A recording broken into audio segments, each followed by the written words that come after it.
Bismillahirrahmanirrahim. Assalamu alaikum. Welcome to Newsroom. I'm your host, Omar Khalid. But today is the 3rd of August 2022. These are the stories that we'll be discussing in detail during the course of the show. We'll begin with the crisis, the war between Russia and Ukraine. It is day 161, 161 days since this crisis, this war began between the two countries. What is the impact on the world economy? As far as we know, there is a ship full of grain that has left Odessa and it's on its way towards Turkey. While this is a very good omen as far as the food crisis that has engulfed many countries across the world is concerned, there is still the whole aspect of the political angle of this crisis as well as the defense angle of this crisis. Whether there be negotiations between the two countries or not is a huge question mark that a lot of people are asking. Also, Russia has accused the United States of direct involvement as far as the Ukraine war is concerned. This is going to be our first segment. Our second story, ladies and gentlemen, concerns Indian illegally occupied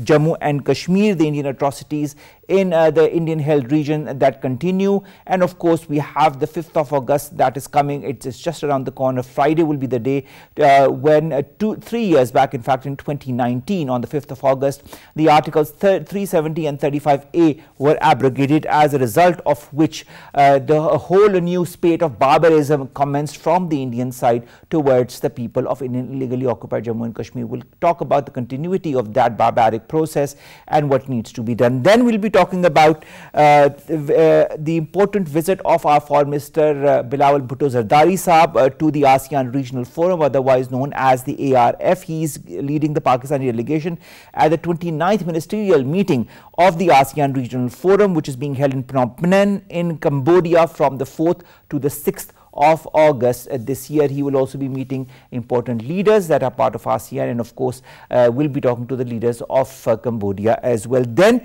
let's talk about disease and polio. We've talked about the number of cases that are minimal, nevertheless they are there. But what is very alarming is that from the water samples collected from different cities in Pakistan, people have found out traces of polio in this water from different cities, not just one, not just two, but many cities of Pakistan, which include Islamabad and Lahore as well. Whether this is alarming, what needs to be done also is one of the important steps that the government needs to take. And finally, we are going to talk about the 3-year-old conjoined twins with fused brains who have been separated in historic virtual reality surgery that happened in Brazil.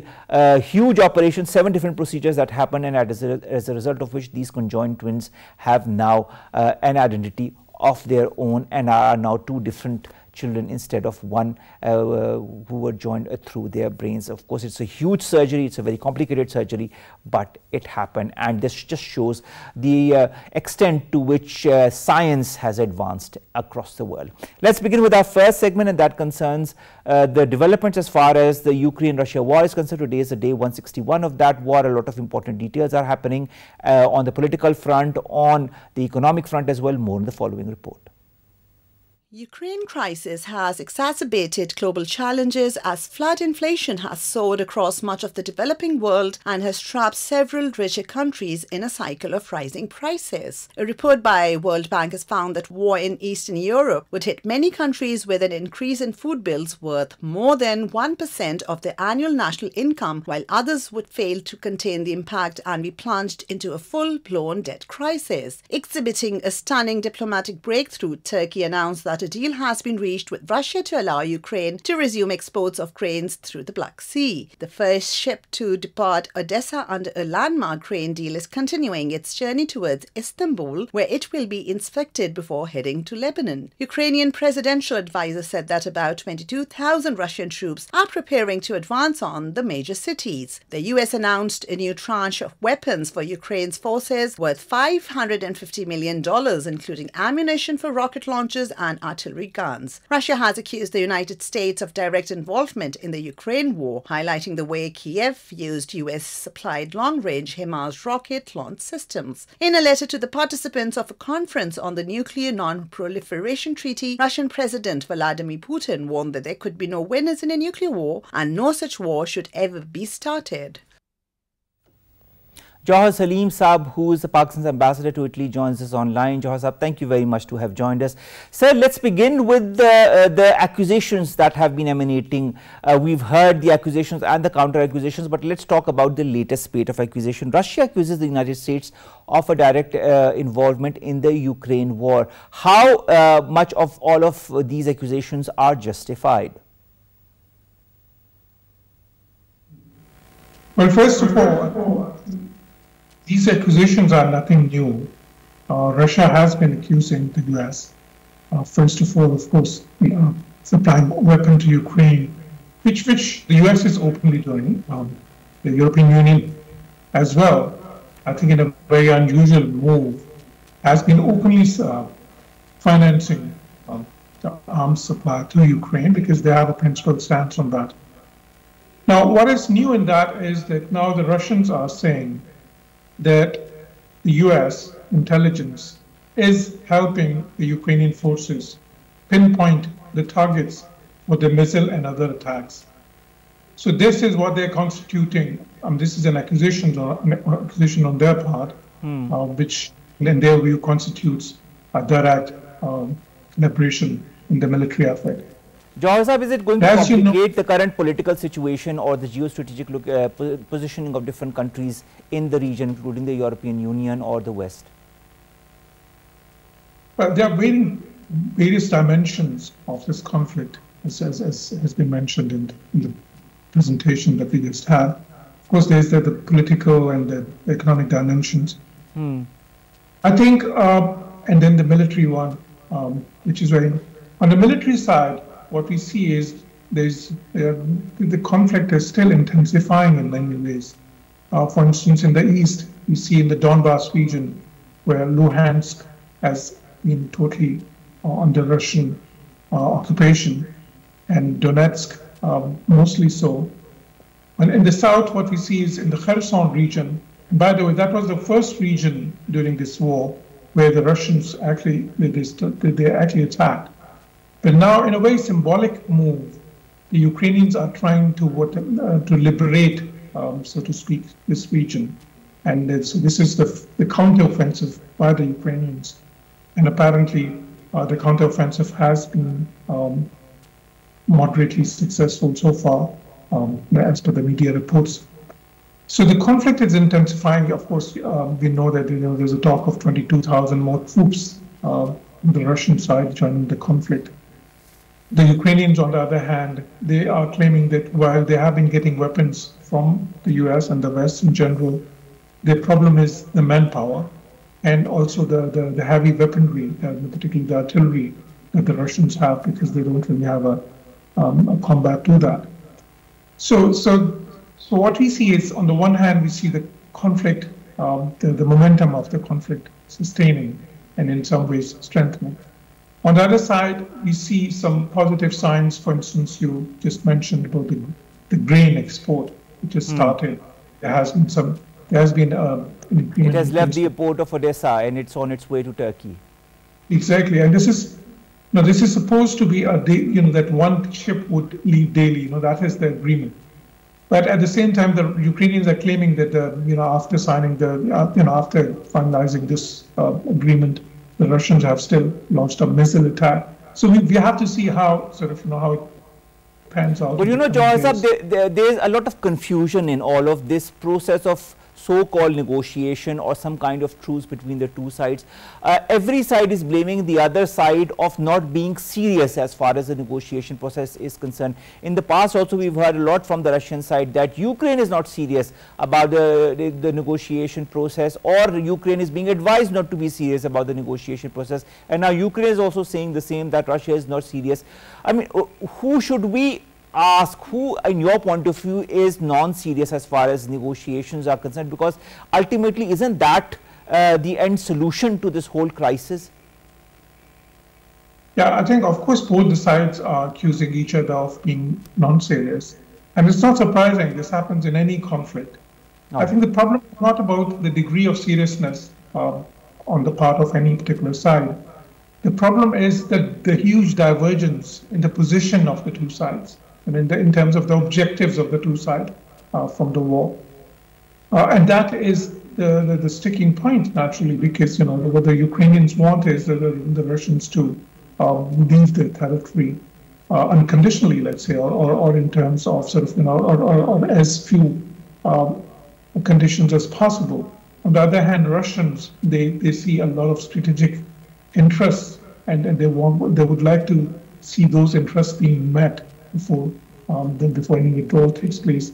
And we also know that that they've already annexed Crimea, and perhaps there's also some other parts of Ukraine where there's a Russian ethnic majority which they want to exert a certain control of.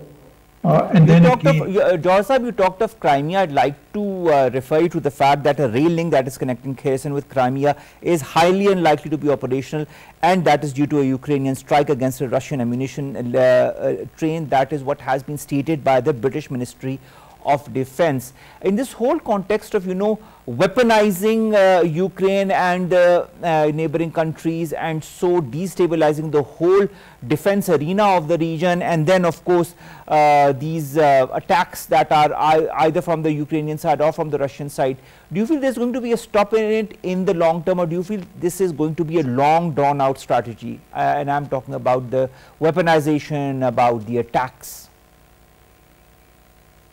I think, as I previously mentioned on this subject, in your program and some other program, it doesn't seem to be sort of ending very soon, because, like I said, because the divergence in the objectives of the two sides, divergence in the perspectives of the two sides, is so vastly different, and that is why, and of course both the sides. They have their supporters, they have their backers. Russia, like itself, it's a great power.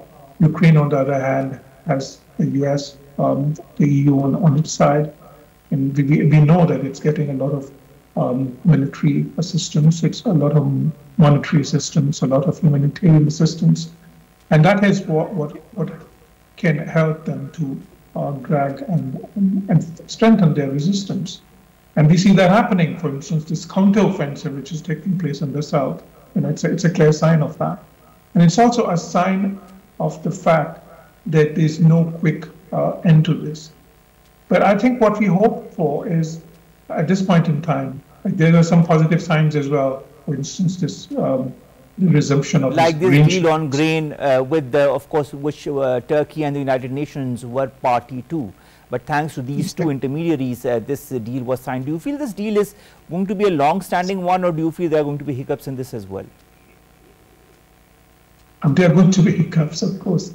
But we will see whether it will continue despite those hiccups. I think the hiccups are going to be there. I also see another positive sign. I think there's a statement by President Putin about, the fact, about not having a nuclear war, not wanting a nuclear war, and about the dangers of a nuclear war. Because prior to that, some weeks ago, there were statements from Russia which talked about, the nuclear option. So that is quite encouraging that the President Putin cautioning or sort of, in some ways. But Jauhar Sahib, you talked about the nuclear option. I'd like to also, take to what the US Secretary of State Anthony Blinken said, that one of the nuclear power plants in Ukraine was being used as a nuclear shield by the Russian troops who had established a base there. And he was very afraid of the repercussions of all of this. You were talking about the nuclear capabilities, and of course Russia's nuclear capabilities. We know about them as well. We know about the US nuclear capabilities as well. But what about these accusations also in the nuclear arena as far as Ukraine are concerned, that are being leveled to by the US as far as Russia is concerned? Yeah, I've seen these accusations of that particular power plant being used as a nuclear shield. And Ukrainians have called for what they say, using those sort of anti-missile systems and ABM systems, so that this particular area could be closed in terms of the possibility of any missiles being thrown there. So yes, this is tricky, of course, but in a war, unfortunately, every side catches upon whatever. That is so true. It's a war, it's a very tricky situation and anything could happen, but of course we hope it doesn't go to that level. Nevertheless, what happens to the START nuclear arms reduction treaty between the US and Russia? Do you feel there are going to be some more talks on it? There seems to be quite a lull as far as that is concerned. I think that the atmosphere right now is not very conducive to that. But at the same time, we hope that what is happening in Ukraine does not prevent diplomacy in other areas. And by the way, diplomacy, it happens all the time. Right now, we don't really see a very high-profile talks going on this conflict. Because previously we saw some leaders of the European Union countries, France, for instance, Italy, other countries getting involved, and some top-level diplomacy between the US and Russia as well, another country. We don't really see that now, but behind-the-scene diplomacy is always taking place. And one manifestation of that, of course, is this agreement on the grain shipment. So I think diplomacy, eventually, diplomacy needs to be given a chance. But perhaps both the sides are presently involved in strengthening their positions on the military field so that they have the bargaining chips necessary to have have a diplomacy where their objectives would have a better chance of being met. When you talk of bargaining chips, Jauhar Saab, or objectives to be met, we know that the US has announced a new tranche of weapons for Ukraine's forces worth $550 million, which includes ammunition for rocket launchers, artillery, guns. We've already talked in this very show about weaponization and the impact it's going to have in the region long term and short term. Do you feel that there is an intention or an intent by either of the party or by both the parties to put an end to this current crisis, or do you feel it helps both the sides one way or the other? Well, I think Ukrainian, for instance, the Ukrainians, they would like to see the conflict ending, but naturally on their terms, and possibly the Russians also, because see, it's draining the resources of both Russia and Ukraine. Ukraine is getting external support. Russians are very much pressured economically, as we know. In the last 1 year, there have been all those sanctions and sort of and many other restrictions. Recently, you know what the West is doing. Recently, they even imposed sanctions on some particular individuals, including one lady who is reported to be, by the Western press as President Putin's girlfriend. So that has been happening, and naturally, the Russians. Within Russia, ruble, despite all this, ruble had been somehow appreciating, but now, more recently, it has started depreciating drastically. And recently, there has been pressure on Russian trade. So it's happening. It's not really a very happy situation for Russia as well. And also, we have to keep in view the fact that the country's image, a country's goodwill internationally also suffers when countries involved in these type of conflicts, and that would be important for Russia as well. So on the other hand, for Ukraine, it's an existential crisis. It's a do or die battle for them. This war is sort of it's all or nothing in many ways. So I don't really see how it would really benefit any of the two sides to drag this conflict unnecessarily. But Jauhar Saab, do you feel there is going to be a middle ground at any time? We know that for Russia it has been Crimea and then Ukraine. For Ukraine, they want the negotiated process on their own terms and conditions. We've talked about that in this very segment as well. But if, for example, God forbid, this whole crisis prolongs for a couple of more months or maybe a year or so, who stands to gain from that? Does the West stand to gain from that? Does the East stand to gain from that? Or are all the parties eventually losers in a long drawn out war between these two countries? Yeah, that's what I would have said. I think everybody loses in this conflict. Neither the Russians nor the Ukrainians. I mean, there's a lot of destruction taking place there.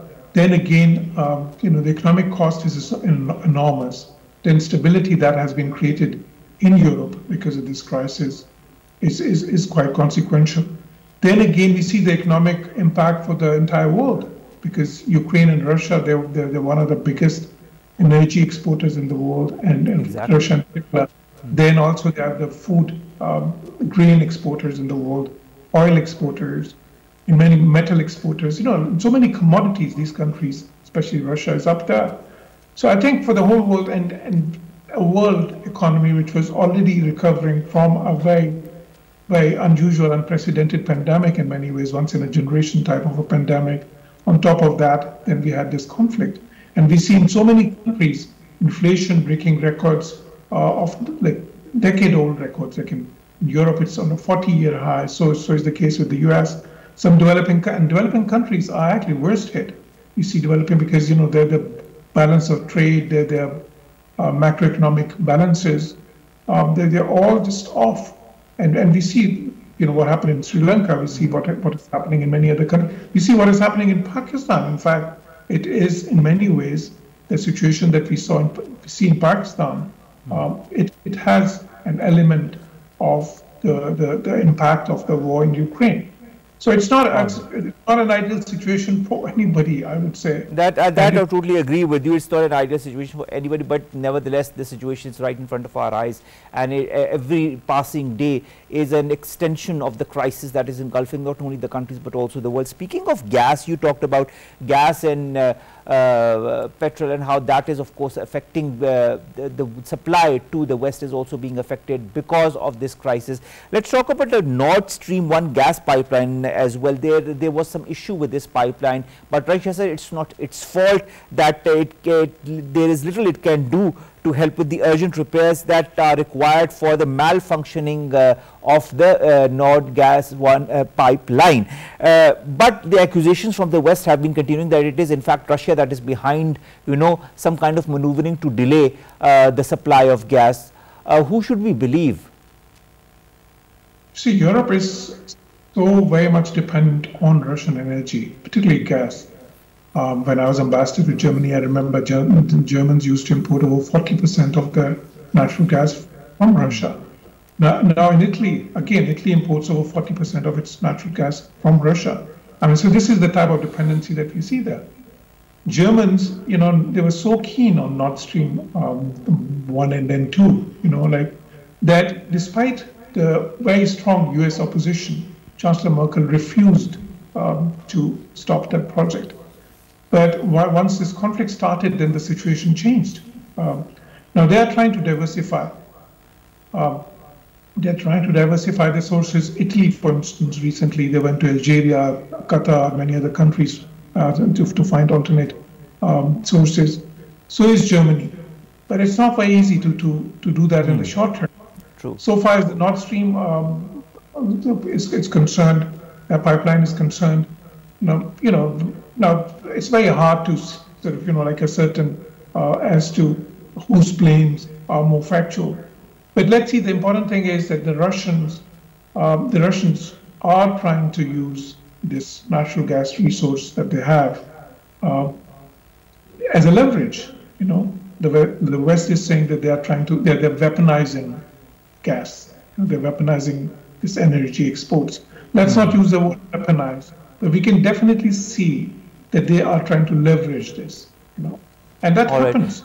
That is true in any war. Such leveraging happens, but let's hope, Jauhar Saleem Saab, that this whole war-like situation between these two countries, that is not only affecting these two countries but also other countries, including ours, including the West, including the Central Asian countries, and so on and so forth. It is becoming more or less of a global crisis rather than just a crisis between two countries, that is Ukraine and Russia. Let's hope that some kind of diplomatic or maneuvered, negotiated process comes into effect. We've seen one example of that through this deal that was signed through the intermediary of Turkey and the United Nations. But let's hope more such deals come in the future. Maybe it will be slow and steady, but it will be at the beginning of some kind of a process that will lead to the end of these hostilities between these two countries. Thank you very much, Jauhar Saleem Saab, Ambassador of Pakistan to Italy, talking to us about the latest details as far as this crisis, this war between Ukraine and Russia is concerned. Let's come to our second story, ladies and gentlemen, that concerns Indian atrocities in Indian illegally occupied Jammu and Kashmir. These atrocities have been going unabated, especially since August 5th, 2019, and now again we are August the 3rd, 2022, 2 days after we are going to be looking at 3 years since the 5th of August 2019 happened and the abrogations of Articles 370 and 35A. The Indian illegally occupied Jammu and Kashmir has undergone a lot of transition since then, but the people still undergo the same atrocities. More in the following report. Indian unilateral designs aimed at illegally altering the demography of Muslim-majority state of Indian illegally occupied Jammu and Kashmir have jeopardized peace of South Asia. The illegal and unilateral action taken by Hindu nationalist BJP government on the 5th of August 2019 represents the darkest day in the history of South Asia. Through revocation of special status of Kashmir, the ruling regime of India attempted to tarnish the Kashmiriyat, humanity and democracy in the occupied valley to further its Hindu nationalist agenda. The unabated Indian human rights violations, war crimes and violations of international humanitarian law in the occupied valley highlight grave risk of genocide. Ever since the 5th of August, hundreds of innocent Kashmiris have been martyred, arbitrarily arrested or rounded up under trumped-up charges. Even the worst states sponsor terrorism did not break the spirit of the Kashmiri people or crush their legitimate struggle. Pakistan has vehemently denounced illegal measures to change the demographic structure of Indian illegally occupied Jammu and Kashmir, as well as efforts to peddle a facade of normalcy. Pakistan's government, people and parliament always stood firm with Kashmiris in the just struggle and highlighted plight of Kashmiris at all relevant international forums. International community must hold India accountable for its crime against humanity and must call on the Indian government to stop extrajudicial killings of Kashmiris in fake encounters and cordon and search operations. Lieutenant General Raza Muhammad Khan Saab, analyst, joins us online. Sir, thank you very much to have joined us. Sir, when you look at Indian illegally occupied Jammu and Kashmir, the atrocities, and the 5th of August just across the corner in about 2 days' time, we are reminded of what happened on the 5th of August 2019 and what has been perpetrated on the people of Indian illegally occupied Jammu and Kashmir since then, and an aggravation of these whole hostilities on the people of the held region. Is there any end in sight? Okay, Bismillah Rahman Rahim. First of all, I think let me recall the rationale that the Indian government provided to its own people, to the region and the world for their illegal decisions 3 years back, the 5th of August. This is from the official Indian stance. They say that following this decision, there is going to be economic boom and economic revolution in Kashmir, and that Kashmir will become the Switzerland of Asia. That the valley is going to represent the ideal situation of peace and security in India. That the people of Kashmir shall have access to education like all other states in India, and of course they will have the right to information, and that there will be, a flurry of national and international investment. Now, 3 years have passed and nothing of the sort has happened. In fact, now there are 1.1 million Indian security forces in Kashmir, and India has demonstrated to the world that since August 2019, India remains the biggest, jail in the world, where, the closure of internet for more than years, many years. And actually, they have maintained a world record. They've used pellet guns against the people, injuring more than 26,000 people. Joblessness in Kashmir since 2019 is unprecedented. The people of Kashmir, they have started hating the Indian government, the Indian armed forces, and they feel, that they need to get independence from them. It has also united the people of Kashmir across the local political divide, and they have said it on record, openly, that they would actually prefer to be with any other countries like China or Pakistan, but with the government and the people of India. So that is the situation that is prevailing. And I think the Indian rulers have realized that whatever decisions were taken then were absolutely wrong, and they were neither in their But General Saab, the fact remains that even if they've realized that the decision that they took 3 years back was a wrong one, there is no acceptance officially of that realization, or there is no change whatsoever as far as both these articles 370 and 35A are concerned. The abrogation remains in place as it was 3 years back. Do you feel some kind of a change is going to happen if there is this realization? You see, the issue there is that there is hardly any democracy now. Actually, India is a one-man theocracy over there, and democracy is only a facade. They know that whatever they have done is not in their interest, but they do not want to accept it. Let me tell you, that by maintaining more than 3/4 of the total strength of their armed forces to keep Kashmir under illegal Indian occupations is costing them at least $50 billion every year. And I'm saying that this is out of the total Indian defense budget of 80 billion.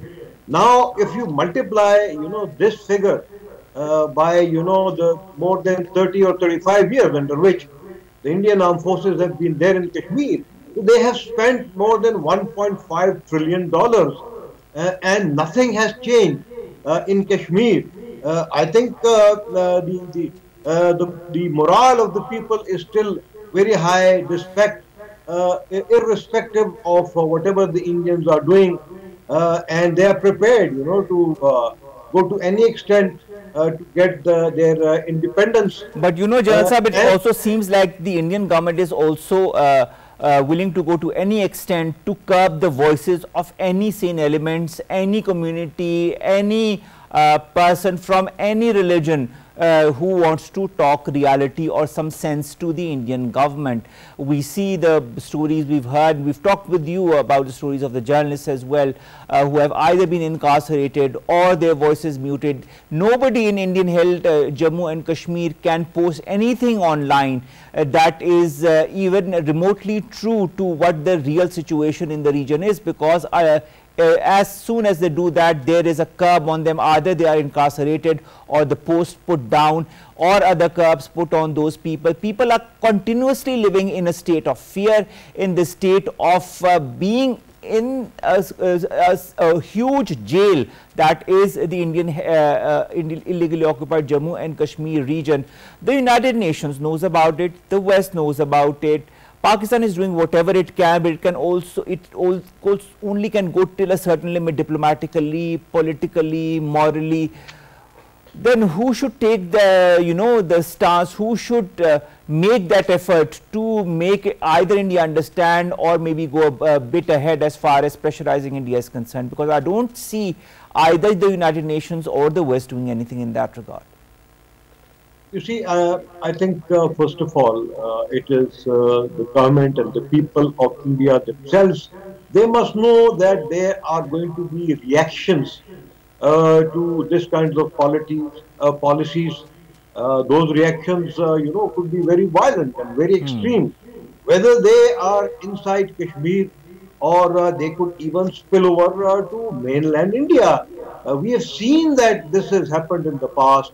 And then, in the past, again, unfortunately, India has conveniently blamed Pakistan for these kinds of reactions. Although these reactions are now, as the Indian government has accepted itself a number of times, that these reactions are now indigenous and there is hardly any external support for them. This has been realized at their highest level and it has been stated. So therefore, I think this is the first factor which they must heed. And secondly, they need to understand that it is no more their domestic affair. It is an international issue between three major nuclear powers, that is India, Pakistan, and China, and which is, this resolution, the solution of this resolution is backed by solid United Nations security resolutions. But India refuses to acknowledge that after all those decades, after being the first one to go to the United Nations in 1948, we are now in 2022.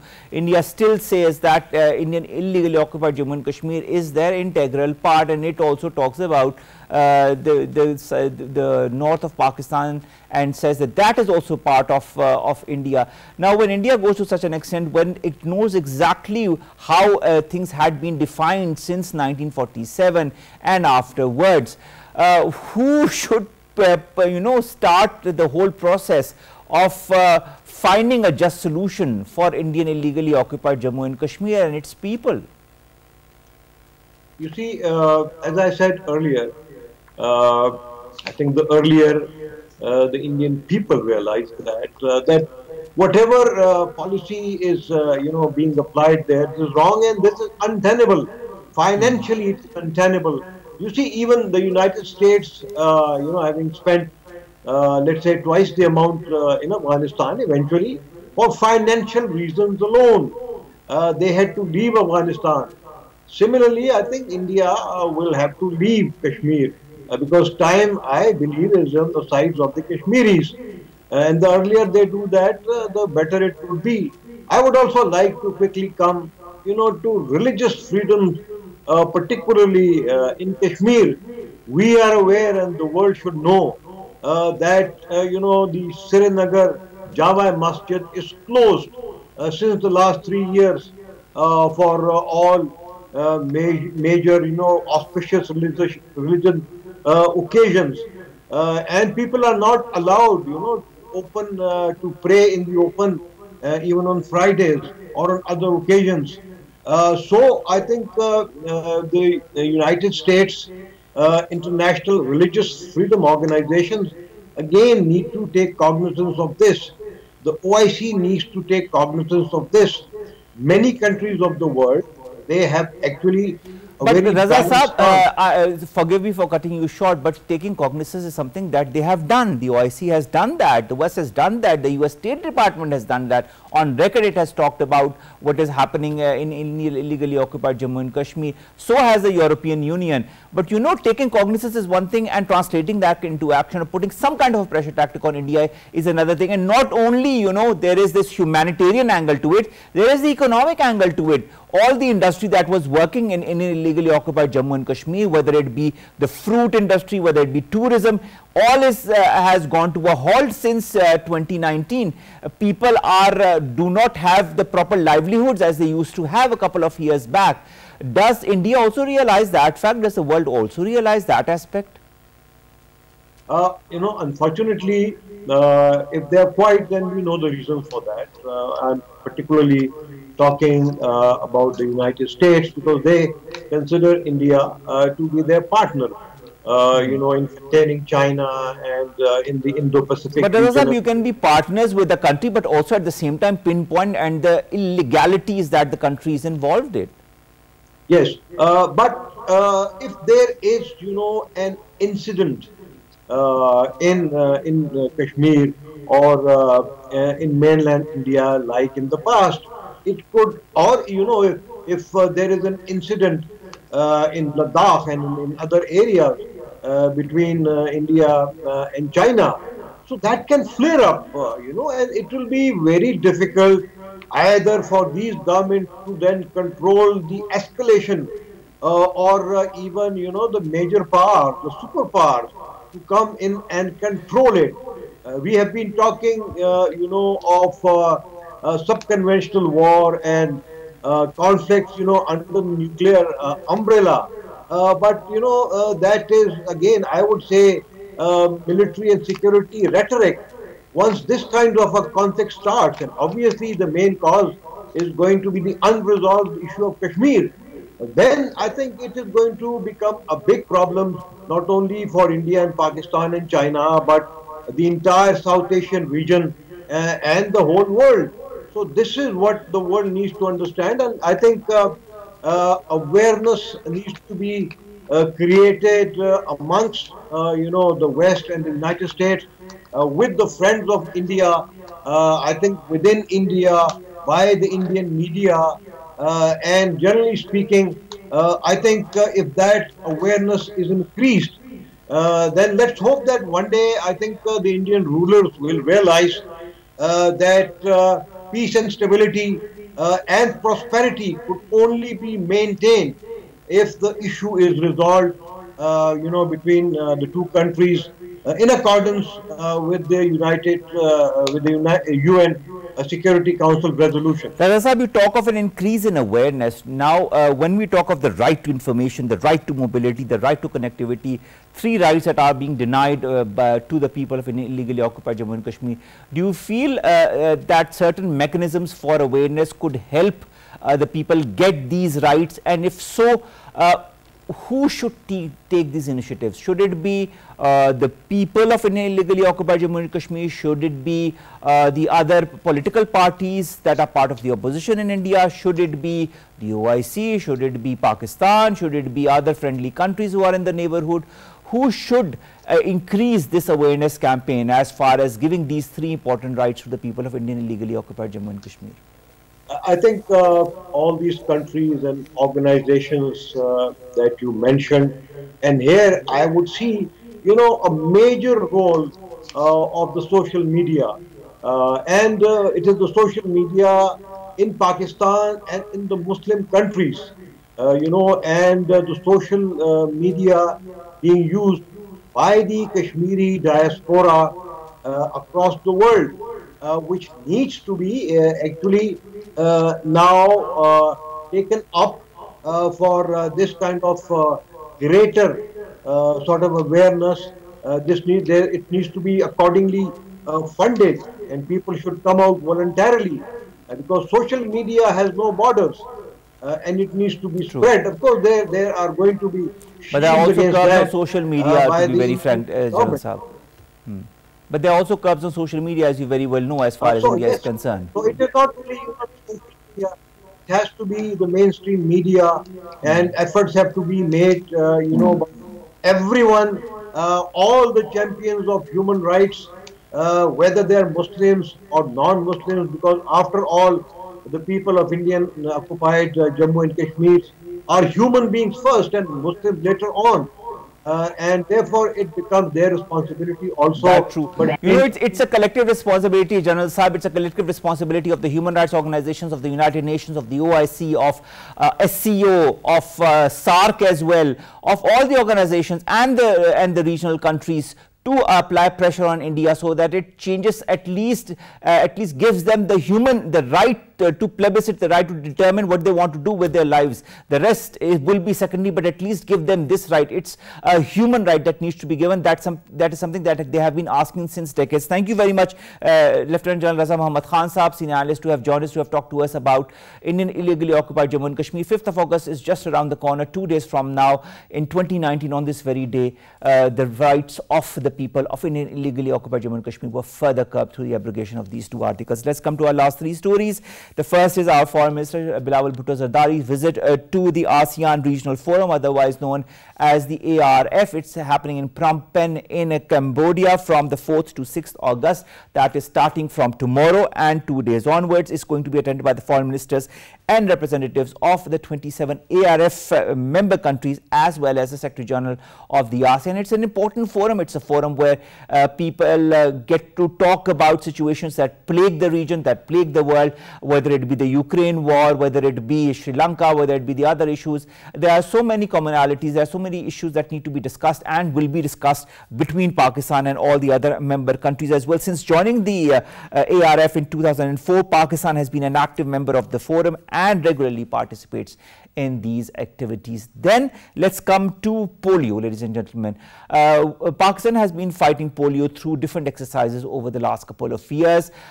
People have been responsive to this as well, the parents as well, and we've seen these polio parties and these groups of people going from door to door to give the polio drops to the children below the ages of 5. Now, what has happened is that environmental samples from 7 cities in Pakistan have shown that the traces of the polio virus in major urban centers, including Islamabad and Lahore.